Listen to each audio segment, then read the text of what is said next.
বড় বড় আমাদের যে বাংলার যে ইউটিউবারগুলো আছে, যারা খবর করে, সত্যকে উদ্ঘাটন করে পশ্চিমবঙ্গবাসীর সামনে বাংলা ভাষায়, সেই ইউটিউবারদের আইনি প্রতিক্রিয়া দেখাবেন। কেন? তারা সত্য কথা বলেছেন বলে।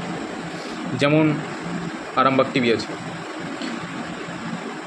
দ্য নিউজ বাংলা আছে, প্রিয়বন্ধু ইউটিউব চ্যানেল আছে, সঙ্গে অদ্বিতীয়া আছে। এই ধরনের আরও যে ইউটিউবারগুলোকে আইনি নোটিশ পাঠাবেন,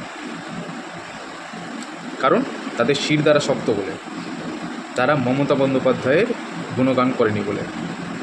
মমতা বন্দ্যোপাধ্যায় যে পশ্চিমবঙ্গে যে রাজ চালাচ্ছেন, এই রাজের গুন্ডারাজ, এই রাজের কেন প্রশংসা হবে? এটা প্রশংসনীয় বিষয় না তো, এটা প্রশংসনীয় বিষয় না।